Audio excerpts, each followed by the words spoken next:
Bonsoir chers spectateurs, Isabella Turkelton pour vous servir. Ce soir, nous avons l'honneur d'accueillir sur le plateau de Géopolitique, l'échiquier infernal, le conseiller Isaac Grandy pour une interview exclusive. Conseiller, bonsoir. Bonsoir à vous Isabella et bonsoir au public de Transfert. Conseiller Grandy, permettez-moi de rappeler aux spectateurs vos rôles et fonctions. Vous êtes actuellement le directeur de la chaîne Transfert, ce qui a fait de vous la 470e plus grosse fortune de l'Hyménée. Vous êtes aussi l'unique détenteur du brevet Licorne, qui permet la fabrication de missiles qui, selon les experts, peuvent rayer une planète des cartes stellaires en moins de temps qu'il n'en faut pour le dire.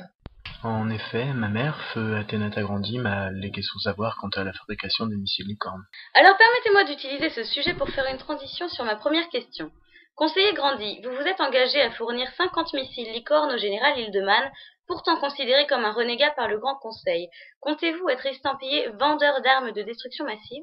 Les milliards de vies qui seront prises par ces missiles valent-elles les millions de tisphires que vous allez percevoir? Eh bien, vous n'y allez pas de main morte, ma chère. Mais je vais vous répondre de la façon la plus franche possible. Comme je viens de vous le dire, ce n'est pas moi mais ma mère qui a créé ces missiles. Loin de moi l'idée de renier son héritage, mais il faut remettre les choses dans leur contexte. En faisant voter cette motion, le conseiller Javert Trasfar m'a en quelque sorte obligé à utiliser ce brevet que je n'ai jamais voulu exploiter par le passé. Mais voilà, nous sommes en guerre contre un ennemi très avancé technologiquement, et si nous ne mettons pas tous les moyens disponibles à disposition de nos armées, nous en payerons le prix très rapidement. L'argent n'a que peu d'importance, vous savez, tant que je peux maintenir ma voix au Grand Conseil et défendre les idéaux qui sont les miens. Non, il ne faut pas regarder l'aspect monétaire, mais l'aspect stratégique dans cette affaire. Comprenez bien que le général Hildemann ne nous laisse pas vraiment le choix quant à la façon de régler ce conflit, et en tant que conseiller, nous devons de protéger l'Hyménée et tout ce qu'elle représente. Alors ces explications tentent à expliquer pourquoi le général Hildemann est à la fois considéré comme un renégat, mais est malgré tout aidé plus ou moins officieusement par l'intégralité des forces hyménéennes. Eh bien en effet, c'est dans la cohésion que nous déferons l'Empire extrastellaire et ses désirs de conquête. En parlant de l'Empire extrastellaire, l'empereur Avigorn II a récemment pris le contrôle de nos réseaux de communication pour véhiculer un appel au soulèvement. Bien que cet appel semble ne pas avoir eu beaucoup d'impact, que pensez-vous des revendications et de la philosophie du ban? Eh bien, l'Empire extrastellaire est un empire radicaliste. Il ne nous propose que l'asservissement et l'uniformisation culturelle. Et c'est pourquoi l'Hyménée se doit d'être intransigeante. Nous sommes les gardiens de la pentasphère, nous ne pouvons pas voir le socle des possibilités se fondre dans l'uniformisme du ban. Peut-être que ce que propose Avigorn II peut séduire certaines personnes qui ne trouvent pas leur place dans la complexité de nos mondes, mais il nous faut être fermes et répondre d'une seule et même voix que l'Hyménée est une nécessité pour la stabilité et la garantie d'un avenir radieux. Alors, je ne dis pas que le système est parfait, bien sûr, car dans ce cas, je n'aurais plus à me soucier de faire partie du Grand Conseil. Mais je dis que nous arpentons le bon chemin, même s'il reste encore beaucoup de progrès à effectuer dans bien des domaines. Le général Hildemann a réagi d'une façon inexplicable. Mais c'est un général de l'Absalom, enfin. S'il a attaqué, c'est que le moment était le plus propice. C'est aussi pour cela que nous l'aidons actuellement, car beaucoup pensent que nous ne sommes pas en position de juger les actes du plus grand génie militaire vivant. Et c'est à ses côtés que nous vaincrons.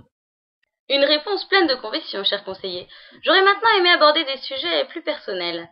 Vous revenez après une année d'absence totale. La majorité des observateurs pensent que vous affirmez aujourd'hui des valeurs qui n'étaient pas aussi clairement les vôtres par le passé. Depuis votre retour, vous vous placez dans des positions idéologiques et des projets très fermes. Que s'est-il passé pendant tout ce temps?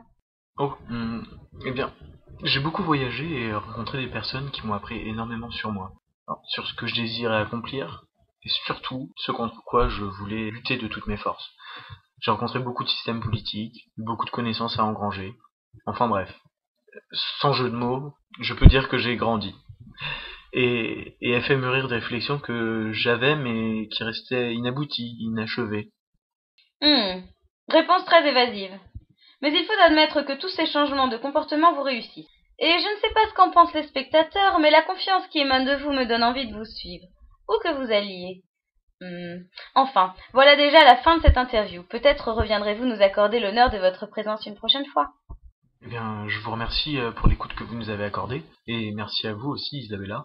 Je tenais à vous dire que j'aime la franchise avec laquelle vous posez les questions les plus épineuses sans détour. C'est la raison d'être de Transfert, une information entière, sans concession, afin d'éclairer les peuples de l'Hyménée le plus possible. Encore merci. Bonne continuation à vous, conseiller Grandy. Quant à vous, spectateurs, je vous dis à la semaine prochaine pour votre rendez-vous hebdomadaire Géopolitique, l'échiquier infernal.